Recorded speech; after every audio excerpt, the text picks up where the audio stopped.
Hey everybody, welcome to the Metrics Meta Game. Brandon here. Just wanted to go ahead and get on with this finally, because I've been wanting to put this out for a little while, but I've been kind of testing and just trying to get my head around this. Today we're going to go over an Arakni deck tech, and this is going to be for Classic Constructed. I don't really like playing Blitz as often as probably a lot of people. I don't know. I feel like CC is the way they designed the game, and Blitz is kind of the entry level or more casual format, and trust me, it's fun. I've had a ton of fun with some Blitz games. A lot of the people that I play with that are newer enjoy Blitz, but my favorite format is CC because of all the sideboarding and all that. And anyway, so we're gonna go get right into it in a second here, but first I want to thank all of our patrons for all of your support. We really appreciate everything you do, and if you guys like the video, leave a comment, like if you like it, dislike if you don't, and hit the bell if you want to see more, and subscribe to the channel. Really helps us out, and we like to make sure you guys can see our content. So, stick with us and we'll just keep getting better. I think I've rambled on enough about all that though. So we're gonna get right into this deck tech. We're just gonna kind of go from left to right and talk about a lot of the choices that we make in the deck. I did a little bit of a talk like this on a stream I did. It wasn't a very big viewer base, and it's probably just due to the fact that it was just me testing, and really it was just thrown together. So this one I wanted to go ahead and get out. I wanted to talk about the deck with the cards in front of me so you guys can see them and really understand the choices, and plus it's flesh and blood. I shouldn't be showing you on February. As awesome as February is, if you are using anything else and you're not using February, you should probably check February out. The stats are really good. You can build your decks on there very easily. And Philip, the guy who made it, is very open to critique and advice, or not advice, I guess. Just constructive criticism. He's really open to hey, I noticed this about it. Is there a chance you can include this? So, if you guys can get in the Discord, that kind of thing, that's great, because they like to make changes. So anyway, with the February thing out of the way, I think it's better that I just show you guys the cards, because I finally have the cards now. Now I actually played physical games with them, and it's really nice, because that's my favorite way to play Flesh and Blood. And if it's not your favorite way, that's okay, but that's the way it was designed, and I like sitting down across from somebody and playing a game in real life. It's awesome for me. So enough rambling again, because I do that sometimes. We're gonna just go ahead and get right into this deck. We're gonna start with the Mask of Perdition. The Mask of Perdition is a key equipment, basically all it is. And I'm gonna preface this whole thing by saying, you generally, if you're looking at a deck list, you're probably gonna know what a lot of the cards do, and if you don't, I'm gonna find a way to include that list for you guys so you guys can see it. I'll have the link down below for you guys to check out all the cards and read them for yourself. I am gonna briefly go over every card on what they do and why they're important, but I'm not gonna read the card one by one, just for that sake. So Mask of Perdition essentially is gonna block one. It's got Battle Worn. It's got an attack react that allows you to, if your attack hits, to banish an additional card off the top of the deck. And that kind of goes back to Arakni, which I'm again assuming you guys know what Arakni does. Anytime that you attack with something with contract, you get to look at the top card of your opponent's library deck, I guess, and you can either put that card on the bottom or leave it on top. And that's to help all of your attacks, because all of your attacks have a hit trigger that when they hit, they will banish the top card of their deck.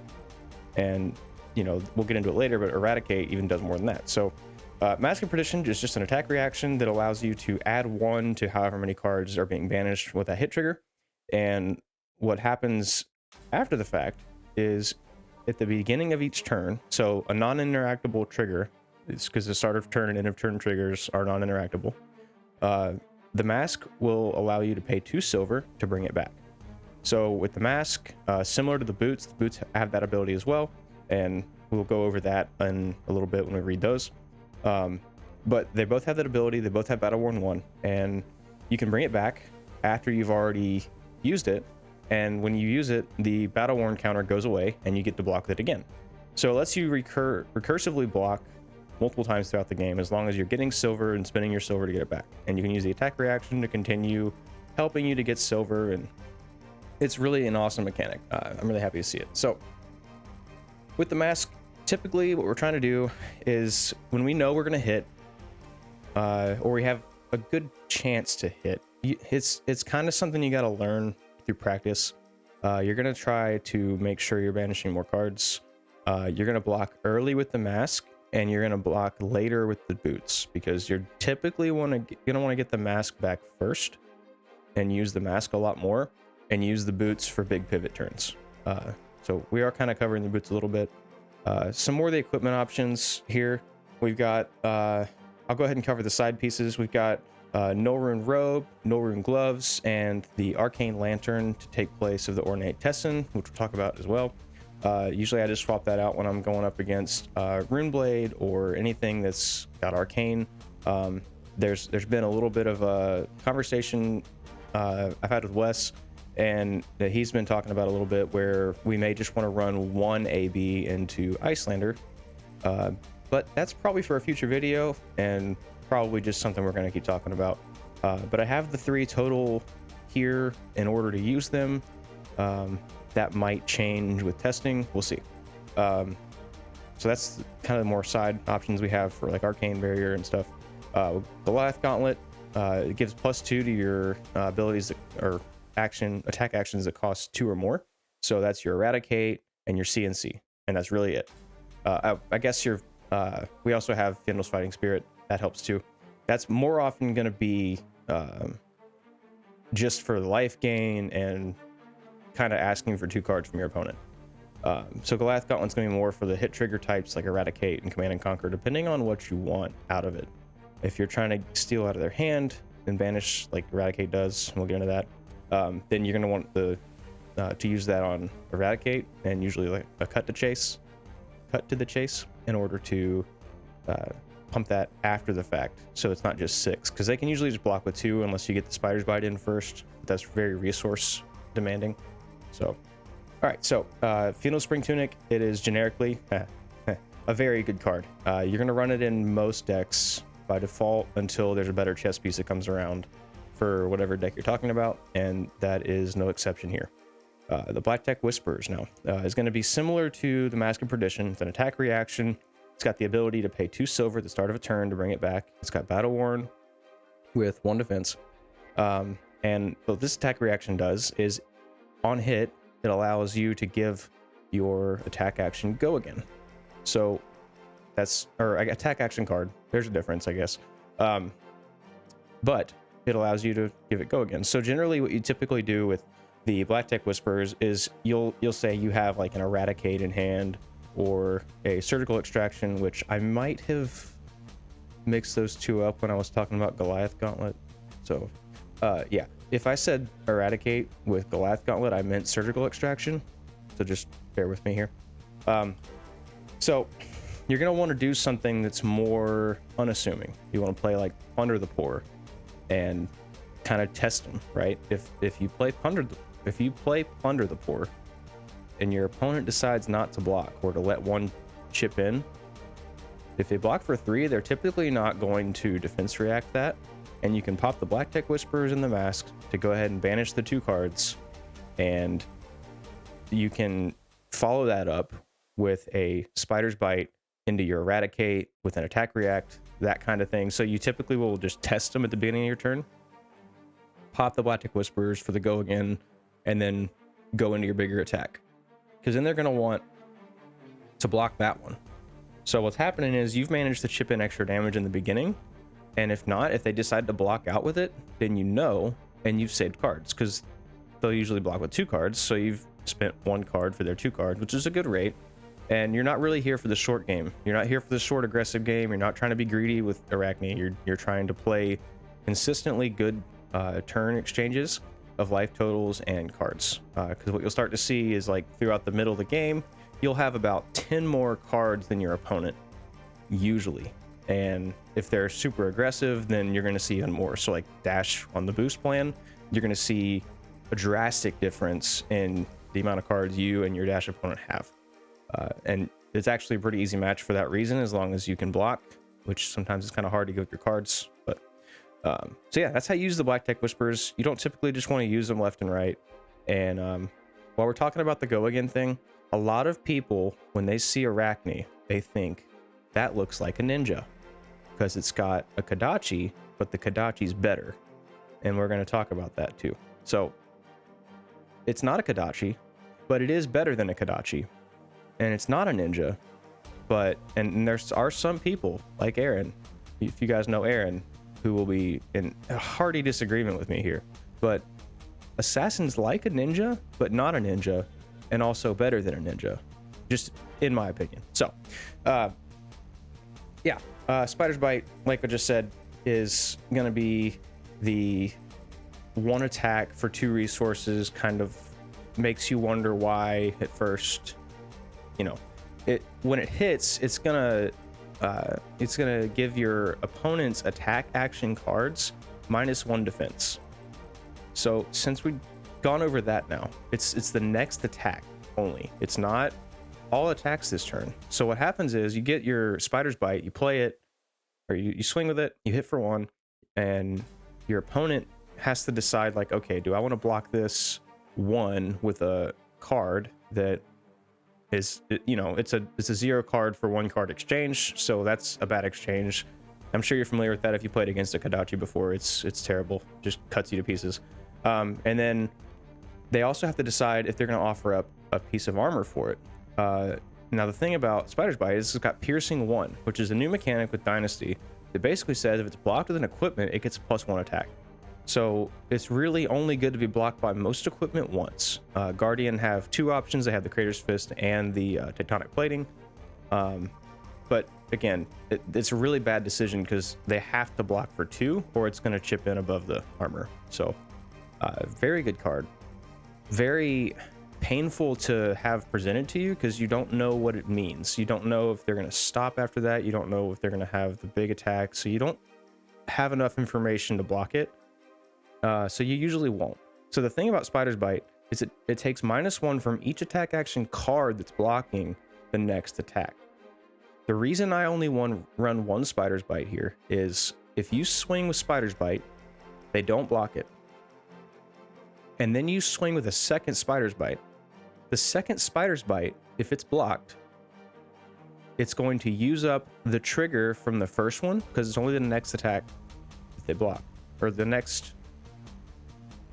I'm going to read this off camera for a second. So it says, when this hits a hero, the next time they defend with 1 or more attack action cards this turn, those cards have -1 while defending. So it's only the next attack they defend, and it's every single card they defend with. It's an attack action card. So if you have 2, you swing their second one. If they block your second Spider's Bite, say it's an attack action for 3, it's going to block for 2. So it's going to block enough of your Spider's Bite to prevent the second hit trigger. In addition, it's going to use up the one from the first one, and then they're free to block. So they basically get to negate the first hit trigger by blocking the second one. So you usually only want to attack once. Plus, it's not as resource intensive because 4 resources is quite a lot to spend on just 2 attacks. But it's definitely worth it because if you come in for 1 with Spider's Bite, and then you come in for 4 with, say, like Leave No Witnesses, and then you have, we'll just... hypothetically, we have a Razor Reflex. It gives +3. So it's going to be a Leave No Witnesses for 7, and Spider's Bite has hit, so it's going to cost them 4 cards, in theory, to block, or 4 attack actions to block 1 attack of yours. Each of those 4 attack actions are getting -1 defense. So the number on Spider's Bite is actually 2 resources for 5 damage.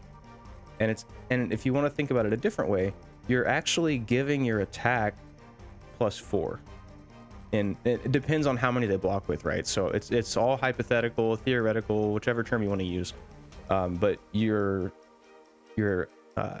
Leave No Witnesses for 7, it actually kind of turns into more like a 10+, depending on how much they block for, and if they only block with attack reactions. So it's very situationally dependent, but the value is really good, and it makes your opponent have to choose and make some hard choices. So enough about the Spider's Bite. Arakni, coming back to the hero again, likes to make silver. So if you meet the requirements of your attack action cards, contract ability, like for example, Salt the Armed, or Annihilate the Armed, excuse me, will come in, and if it banishes a attack action card from the top, you will create a silver token.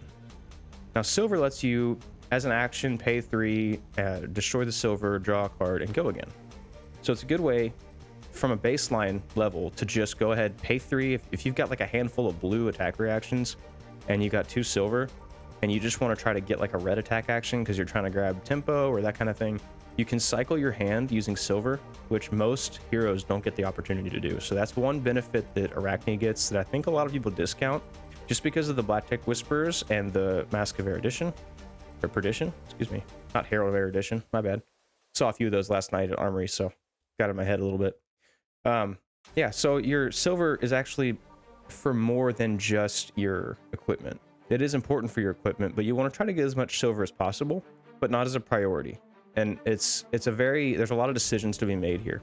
When you look at the top card of your opponent's library deck, I guess, you have to decide if that card is one that you ever want to see again. For example, if you're up against Bolton, you're definitely going to want to leave the Beacon of Victory or Lumina Ascension or that new necklace that makes Bolton broken. I can't remember the name of it off the top of my head. It makes the Lumina Ascension's instant speed, and it's busted. It's so good.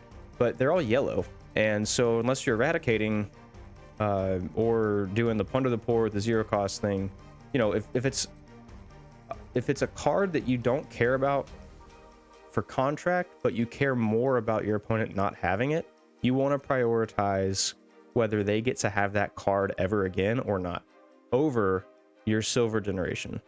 Your silver generation comes second to your ability to get rid of important key cards for your opponent. In Katsu, you want to get rid of Art of Wars and Tiger Swipes and whatever that one is that gives your Crouching Tigers +1. I can't remember the name of it off the top of my head. You want to get rid of those cards as a priority, whether they give you silver or not. Very important difference. And when I first started testing this deck, that's what actually changed my win rate, is when I started not prioritizing silver generation and I started prioritizing getting rid of value cards and basically digging off the top of my opponent's deck to find those key cards. So now that we've covered all the equipment, I have the ornate Tessin as well. All the ornate Tessin is there for is to help us cycle our hand for 1 resource instead of the 3 with silver, because all that's going to be is just another way of getting effective hands. We want to have effective hands when we block out and we have 1 card with 2 cards left in hand. We want to make sure those cards are effective. We at minimum generally want to come back with 7 damage with a Spider's Bite, and because that, you know, it's somewhere like 10 to however much. We did the math right. So the Ornate Tessin is just another way of at instant speed, basically getting a sink below ability where you put your card to the bottom from your hand and draw a card. Lets you cycle your hand a little bit. Very effective in a pinch, and it's better than running a second Spider's Bite in my opinion. And as far as my testing has gone, that is still true to this day. So and I said to this day as if that's like a long time. Arakni's barely been out. So all right, we're gonna go into the attack action cards now.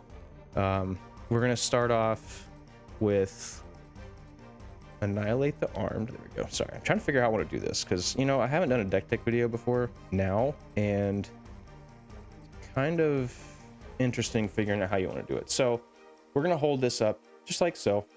You guys may or may not be able to read that too well, but like I said, I'll have the deck in the description so you guys can go look it up. So we have Annihilate the Armed. We run the reds, yellows, and the blues. And Annihilate the Arm's contract ability is dependent on whether you banish attack action cards. If you do that, you will end up generating silver. So that is one of the bigger pieces, honestly, because it's a 5, 4, or 3 for 1. Blocks for 3, and that's the only 1 for anything that we're going to run in this deck because of how effective it is and how often we see attack action cards. Plunder the Poor, and yeah, so Plunder the Poor, we got red and blue. Sack the Shifty, we've got red, and we're gonna go through all these. Slay the Scholars, we've got red. So these are the other assassin attack actions that we have. We've got Plunder the Poor, which cares about cost 1 or less cards for contract. It's a 0 for 4, blocks for 3, good stats. It's an assassin card, so every time we play it, it has contract. We're gonna get that Arakni trigger so we can dig through our opponent's deck. Very important cards there. We run it in blue and red because of how effective it is with most decks having 0 to 1 cost cards. There's also Rob the Rich. I want to make a note of that. Rob the Rich is another 1 cost attack action. If we run too many 1 cost attack actions, we'll run into situations where we can't pay for it. So we wanted to make sure that with our Annihilate the Armed being the most probable chance of making a silver, that's the only one we run, that we may actually see that we want to run more of Rob the Rich, but it's not likely. So especially when we look at Annihilate the Armed being attack actions, it doesn't care what attack actions. So Guardian, it doesn't care if those attack actions are 2+ or 1 or less or any of that. So Sack the Shifty, there's a lot of good cards out there that have 1 or less defense. Oh, sorry, excuse me. This is not, who am I thinking of? I'm thinking of Fleece the Frail. That's the one of 2 or less. Sack the Shifty is any cards that have base go again. There's quite a lot of cards out there that have base go again. It's a 0 for 4 attack. There's not much to this card, really. It's just another way of triggering Arakni and then getting the contract fulfilled. And then we have Slay the Scholars. This is all non-attack actions. Again, there's a bunch of really good non-attack actions out there. Channel Mount Heroic, I'm looking at you. You know, really nice if we can banish stuff like that off the top and get silver for it. Now we're going to get into some of the more key cards in the deck. We've got Fyendal's Fighting Spirit in yellow. The reason we choose yellow for this is if we see this card and we don't want to play it, right? Let me put these cards down, sorry. So if we see this card in our hand, right? We don't necessarily want to play it. Not always. In the case that we don't want to see it, we can use this for a Spider's Bite into a 0 cost attack action, and that's going to be just fine because it's going to gain us a life if we're behind. Usually we're like neck and neck with our opponent. Sometimes we get these breakthrough turns, but most of the time we'll be right neck and neck. And cards like this where they give you the 1 life, same with like Oasis Respite a little bit later, or Spite, I don't know. Giving the 1 life puts you at parity with your opponent. And if you stay just below them, then they don't get things like Scar for a Scar go again. So you want to stay just below and then bump your way back up using cards like this. Very good into Dromai. When we talk about the sideboard, this is going to be something else that comes up at that point in our conversation. So next we have the key cards, the Majestics, the big ones for Assassin. First we have Leave No Witnesses. I will just separate these. Leave No Witnesses cares about red cards for contract, with the additional ability of when this hits a hero, you banish the top card of their deck and up to 1 card in their arsenal. So this is like the Assassin's version of CNC or Breaking Point from Uprising, the Draconic kind of arsenal bomb, I guess, where they have to block it. Leave No Witnesses is an amazing card. It's very simple, so there's not much else to say. 0 for 4, and you want to pump this just enough to hit usually. You don't want to try to over pump it to do more damage, you just want it to hit. Eradicate, on the other hand, is something that you want to hit for as much damage as possible. When this hits a hero, banish the top card of their deck, where X is the damage dealt by Eradicate.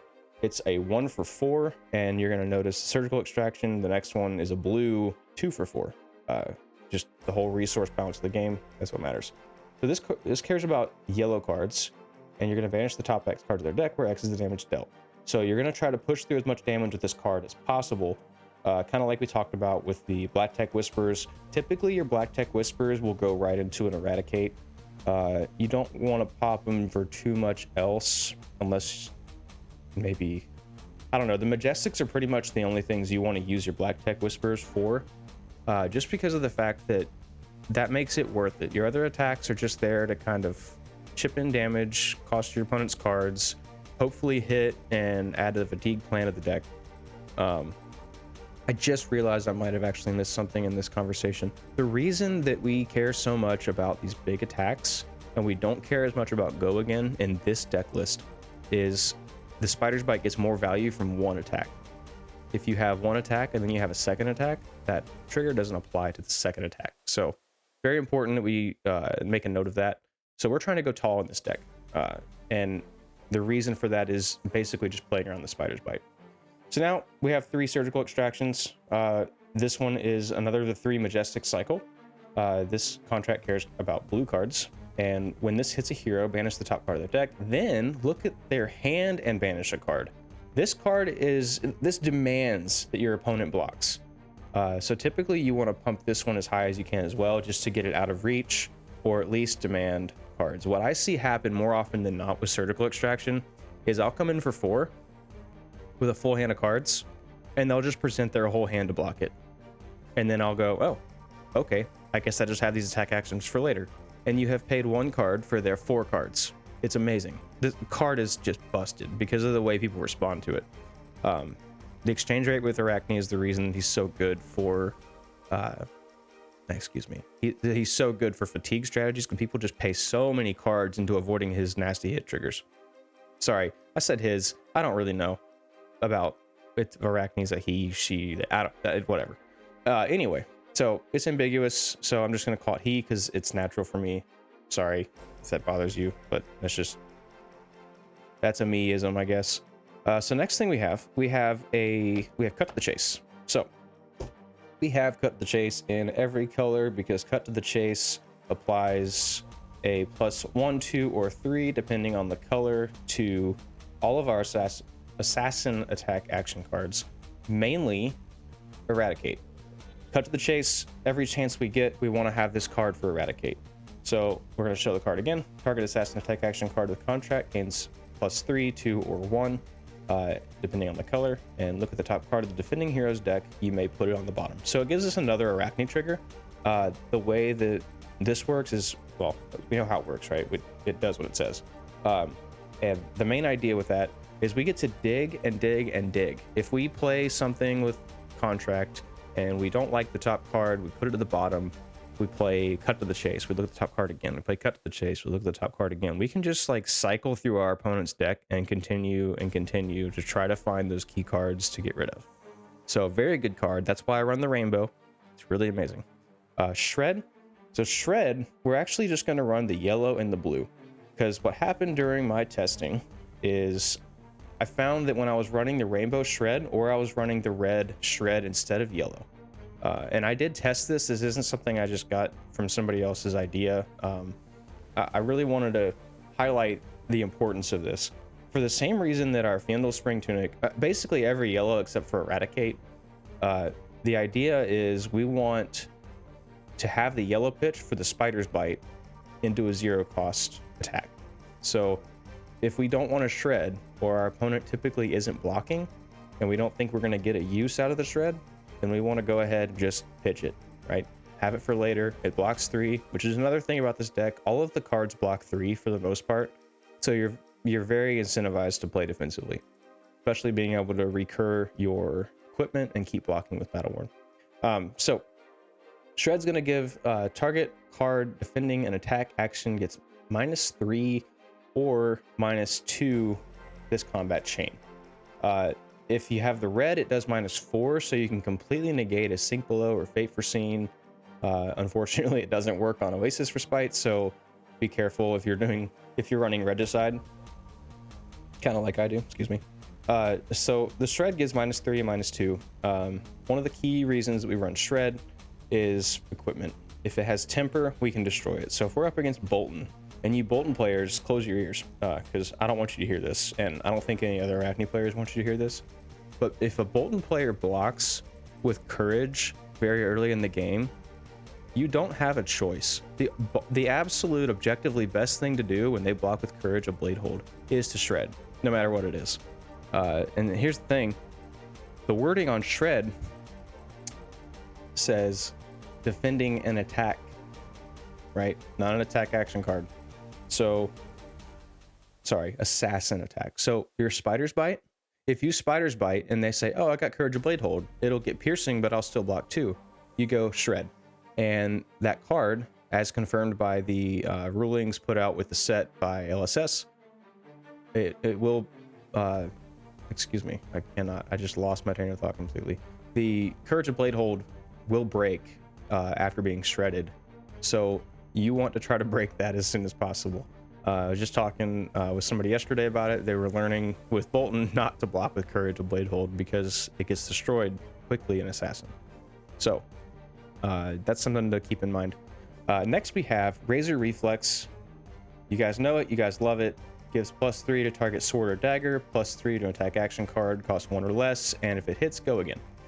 Just another way of giving our stuff go again. We're not too concerned about go again, but it is really nice if we put like a Plunder the Poor down and we want to give it go again. We don't have the Whispers and we want to run into like an Eradicate or something. It's just another way of forcing the issue of going to our Eradicate, Surgical Extraction, or Leave No Witnesses.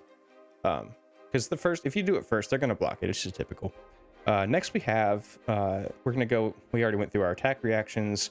Now we're going to go into our non-attack actions, and we're going to go into our defense reactions right after that. Yeah, so we go into Fate for Scenes and all that. Okay. Just making sure I'm not, all wrong on what I'm doing here. So Nimblism is going to give the next attack action card that costs 1 or less you play this turn gets +3, and it has go again. This is just something we're going to play, and we want to be careful with this card. We don't want to go Spider's Bite into Nimblism into an attack action. We just want to play Nimblism and then go Spider's Bite. It actually can force a block on the Spider's Bite. So if you have like an insignificant attack, like something like Slay the Scholars or Plunder the Poor, that kind of thing, where you don't care too much if it hits, but you want to force some cards out of your opponent's hand, you can go Nimblism so that they know that your attack's going to come in for probably 7. And then you can go Spider's Bite, and they might block that just so they get extra value out of their blocking cards. So it just lets you take another card out of their hand, which plays into your fatigue strategy even more. Nimblism's great. Only downside is it doesn't work for Surgical Extraction, and the same can be said for Razor Reflex. Razor Reflex does not work on Surgical Extraction, so make sure that you, if you're playing against an Assassin, make sure that you catch your opponents on that, like, hey, Razor Reflex doesn't work on Surgical Extraction. Sorry about that. And because I've done it on Talishar when I'm testing, I tried using it, I'm like, why won't this work? And I probably will still do it after this video, so not a big deal. Just, remind your opponents when they try to do it, and be nice, because when we're reminding people about rules, people don't like to be told they're wrong. Just in general, I don't like being told I'm wrong, even though I try my best to take it well. It's just human nature. People don't like it very much, so make sure we're nice and courteous to people. This game is meant to be fun, and the community is amazing, so let's just keep that going, because I like that. So back on like the actual deck, sorry. Payday. So this card is, I don't want to say it's contentious, but it's very heavily debated on. There was someone in our Discord who mentioned Payday. I was still a little bit early on in the testing, and well, let's read the card first, and then I'll tell you the story. So Payday said it's a 0 for 3, blocks for 3. Sorry, 0 for, words are hurting me today. So it's a 0 cost, pitches for 3, blocks for 3, non-attack action, and it says if you completed a contract this turn, create 4 silver tokens. So this card doesn't have go again, so you're not gonna like try to play into their stuff. Notably, your attacks also don't have go again for the most part, and if they do, you generally want to follow up with another attack, not a Payday. My assessment of this card is ever changing. It's very fluid, because it's just one of those weird cards. Like, here's the thing: if you play Leave No Witnesses, kind of a difference there. If you play Leave No Witnesses or any 0 for 4 and you get to hit, you don't have go again. So you have to use your boots, you have to use Razor Reflexes, you have to do something to get go again on your attack action card. If you have another attack action card, why would you not just present more damage? So if you have attack action plus Payday in hand, why would you just not present more damage? If you have a Payday with 2 attack actions, why would you not pitch into Spider's Bite first, just to help value on the first attack? There's a lot of reasons why you don't want to play Payday as much as it looks like. it's very enticing, right? Making 4 silvers is very enticing, really nice. And don't get me wrong, the value of this ability going off is high. Getting 4 silver, being able to cycle your hand twice, and then bring back an equipment in addition to that, like there's some good value to that. But the thing about it is you don't want to be stuck with payday in your hand at the end of your turn, because then you're either missing an arsenal or you're putting a card in arsenal that's probably going to be a dead card or hard to play. So it's something you don't want. Just keep that in mind. Payday is very... I run it because it blocks for 3, it pitches for 3, and it costs 0. My argument at first from my earlier testing was the card's bad. You don't want it in arsenal. You don't want to play it. You just block for 3 and it pitches for 3. There's plenty of attack actions that do that. And if you look at on February, you can see your stats of how often you play a card versus pitching or blocking. There was an attack action, I want to say it was Sack the Shifty in blue that I dropped, because I had only played it twice when compared to my 50 or more times blocking or pitching it in blue. So I just put Payday in there. It's going to help against Assassin in the mirror, because you're going to be able to block for 3 even if their Spider's Bite gets in. So it gives you that extra value in the mirror. I think it's a great card to include now, even though I was very against it in the beginning, and that was in a conversation on Discord. But yeah, so Fate for Scenes, we've got defense reactions here. Fate for Scenes and Sink Belows. We're playing a defensive deck.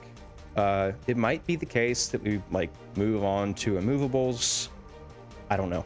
If that's the case, then that's the case. I don't know. You guys know what the Fate for Scene and Sink Below does for the most part. If you don't, like I said, it'll be in the deck list. I'm gonna link that below. Now we're gonna look at the sideboard stuff, right? We got Regicide. Regicide is one most people don't run. It wasn't my main board, and I moved it to side. Here's the thing. So the way Regicide works, it says if this hits a royal hero, first of all, you can only have one in the deck, period. If this hits a royal hero, they lose the game. When the combat chain closes, you lose the game. Regicide can't be defended by cards with the same name as cards in the defending player's banish zone. So matchups that I bring this into are matchups where I know they're going to have a lot of cards in banish. If there's another chain style Rune Blade that comes out, or when I'm playing into dash, knowing they're going to boost and all that toward the end of the game, I might be able to sneak this in. But more often than not, I've found I'm probably just not going to play it. There have been situations where I could have played it. I was talking with my opponent. I could have played it and they would have been able to block it. And if I had been able to play it and pump it, I would have killed them with Regicide. So, I mean, here's the thing. It can be decent and it can make for some fun play experiences, but it's probably not consistently good. So usually I'll bring it into those matchups that I just discussed, or I'll bring it in against something that's heavy into arcane damage just to have the extra blue 3 block. So it's you know, it's like Frost-Hex if you think of it. More often than not, Frost-Hex is an ice card that pitches for 3 and it blocks for 3. And then in the matches that it matters in, it's more. But this one is probably not even going to matter as much. It's kind of a fun slot for me right now. I'm probably going to take it out eventually, but worth noting and talking about because it's a fun card, right? So, Command and Conquer. The card is objectively good. It's going to come in on most matchups. That's really all I have to say about it. Command and Conquer is a great card. There's a reason the Emperor actually manages to, you know, tutor it up and attack with it right away. So Command and Conquer, you put it in most matchups. You're not really concerned about having more than 60 cards in Arakni. It's not an issue. You're not trying to run exactly 6, and that's okay.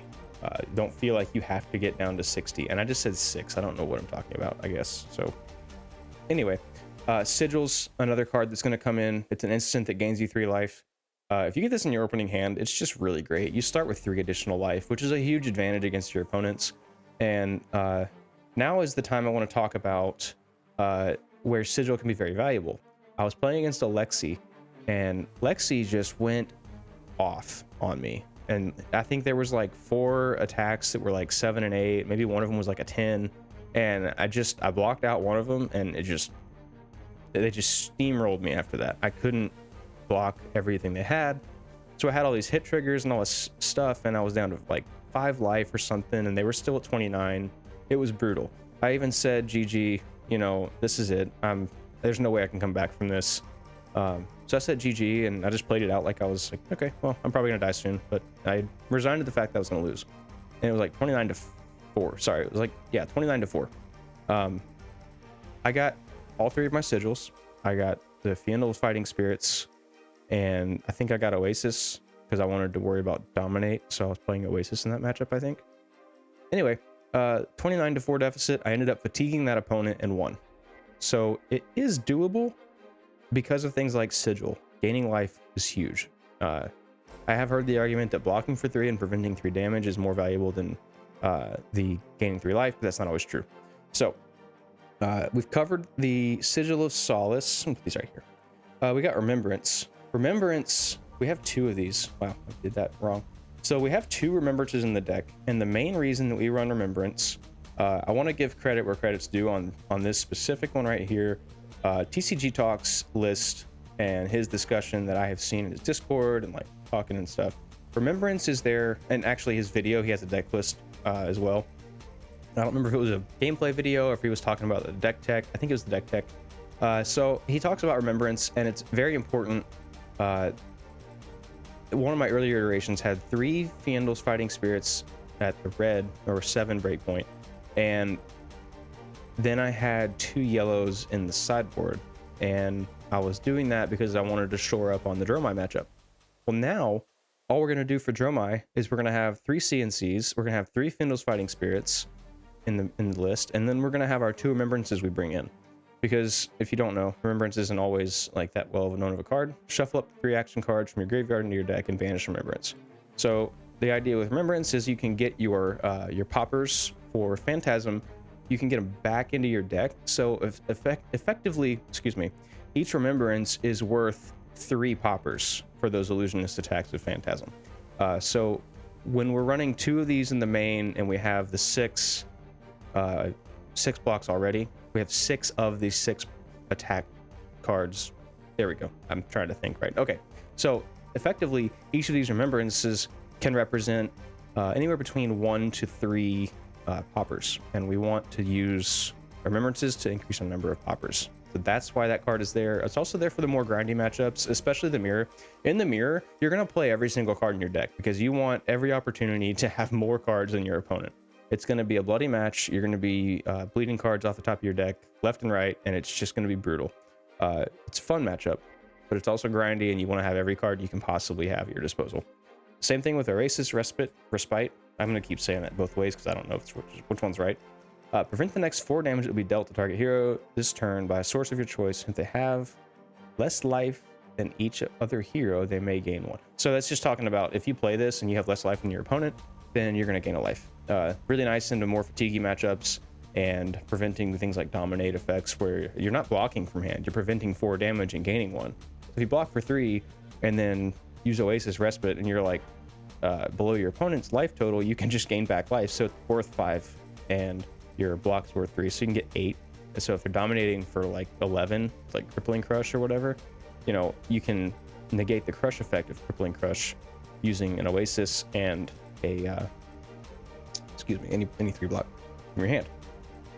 If you have a defense react in arsenal and you have Oasis in hand and a blocking card in hand, it's just that much better. You can block the whole thing with Dominate. So Oasis comes into those kind of matchups, and it comes in for the wizard matchups, so you can prevent relevant on-hit arcane damage. And that will do it for the deck tech, guys. If there's any questions you guys have about this deck, feel free to reach out, join our Discord, that kind of thing.